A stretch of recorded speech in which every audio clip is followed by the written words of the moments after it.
Lush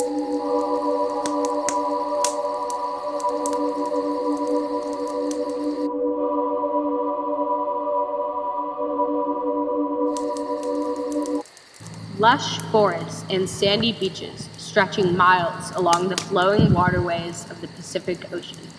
Trees filled with sweet songs, the rush of rivers swelling through the land, bringing life to earth.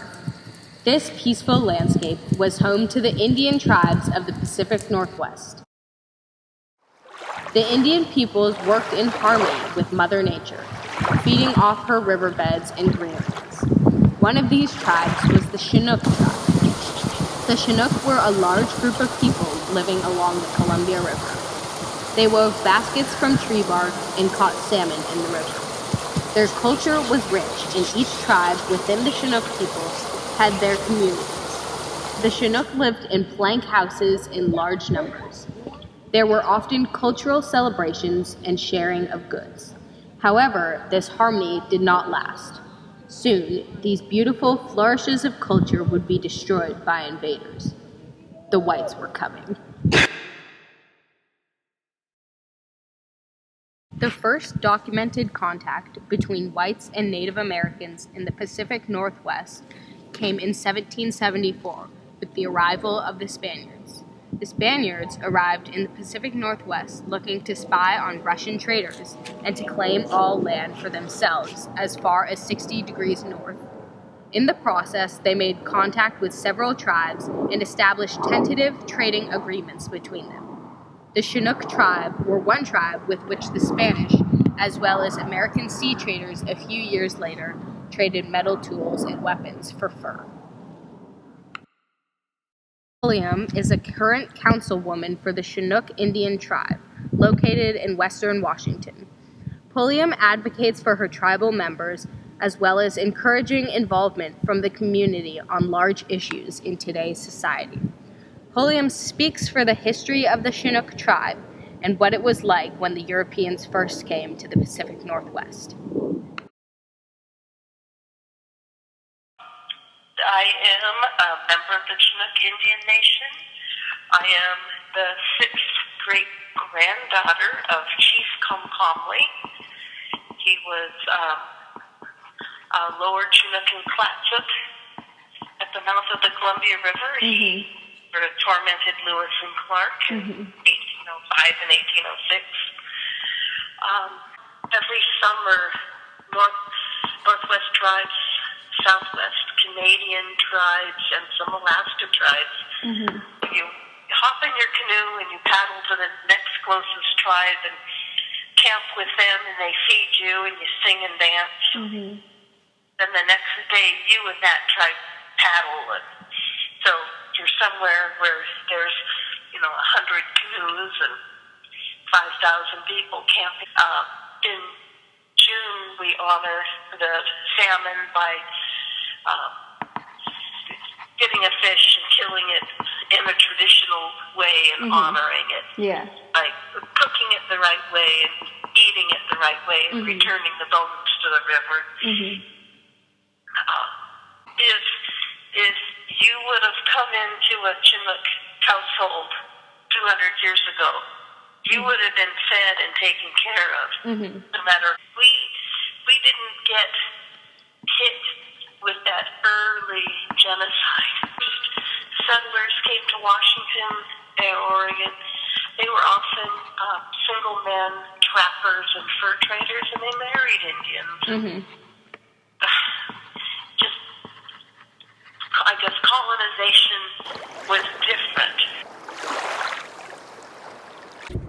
It's important to note that when we speak of the Chinook, we're talking about over 15 different peoples who all speak the common Chinook language. For some background information on the Chinook before Europeans arrived, they remained relatively sedentary, occupying land along the Columbia River in what is now Oregon and Washington. The Chinook placed shamans, warriors, and successful traders at the top of the social hierarchy. One traditional status symbol was a process called head binding. Upper-class parents would bind their child's head between two boards, starting when the child was 3 months old and continuing for up to 9 months. on end. For this reason, some early white explorers referred to the Chinook peoples as the Flathead Indians. The Chinook used red cedar trees as a primary construction material and were extremely skilled at cutting slabs of cedar. They made cedar longhouses, which housed around 50 people or more, all of them related by kinship. Outside each longhouse, there would be a totem pole, which represented the family who lived there. The Chinook also used cedar to construct canoes. These canoes were an integral part of Chinook culture, used for whaling and seagoing. Some Chinook people even buried their dead in canoes. In 1805, when Lewis and Clark first arrived to the Pacific Northwest, they were greeted by the Nez Perce Indians. These natives offered a negative first impression for the explorers. The Nez Perce warned Lewis and Clark of the Chinook Indians and how they planned to kill the whites. Despite this warning, Lewis and Clark continued on into Chinook territory. To their surprise, the nature of the Chinook Indians was far from murderous. When the Americans approached the Chinook people, they were greeted with warmth and welcoming. The Chinook even expressed an openness towards trading with Lewis and Clark. Despite this, Lewis and Clark's expeditions became suspicious and blamed the Chinook tribes of stealing from them. To have the Chinook be accused of stealing was an example of how white Europeans believed that they were more sophisticated than the Indians. These whites entered the Pacific Northwest with an understanding that they were superior.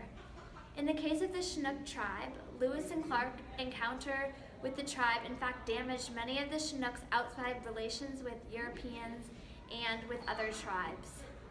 The Nez Perce told Lewis and Clark to be wary of the Chinook, which gave Lewis and Clark's expedition the impression that the Chinook were untrustworthy people. During one meeting with the Chinook chief, Lewis and Clark accused the Chinook tribe of stealing. This actually brought much tension to the trading partnerships between the two parties. And because of this accusation, acts of aggression towards the Indians from the whites became common. In one speech to his troops, Clark told them to stop harassing the Chinook tribe because, and I quote, he believed that it was necessary to treat those people very friendly and integrate themselves with them to ensure Clark and his men a kind and friendly reception on their return to the Pacific Northwest. Usually the men who came to work for the Hudson Bay Company didn't bring women or children along with them. So, the only women they encountered would have been Native women. Some fur traders married or had relations with Native women, which led to a greater population of mixed European and Native peoples. Additionally, in the period between 1830 to 1860, different European nations were fighting over control and ownership of the region. The sudden abundance of white people had a huge impact on the natives. This definitely isn't specific to the Pacific Northwest, but epidemic diseases were a huge issue that came with European colonization. While Europeans had built up immunity to diseases such as smallpox, influenza, and measles, Indians had never been exposed. Epidemics could wipe out huge percentages of native populations and could recur over decades with different epidemics hitting at different times. Another obvious impact was land redistribution, often without the consent of the natives. One Chinook chief, Chief Tumbolth, signed a treaty that created Grand Ronde Reservation in Oregon. In the 20th century, the Chinook Indians reorganized and set up a tribal government. They later saw official tribal recognition, which would be beneficial in terms of welfare and education for the members of the tribe. In 1997, their application for recognition was rejected, but they continued to fight and were officially recognized in 2001. However, in August 2001, the Quinault Indians appealed the Chinook's recognition. This may have been because they didn't want to share the land on their reservation. Unfortunately, the Bush administration revoked Chinook recognition in 2002, and it has not been sustained since.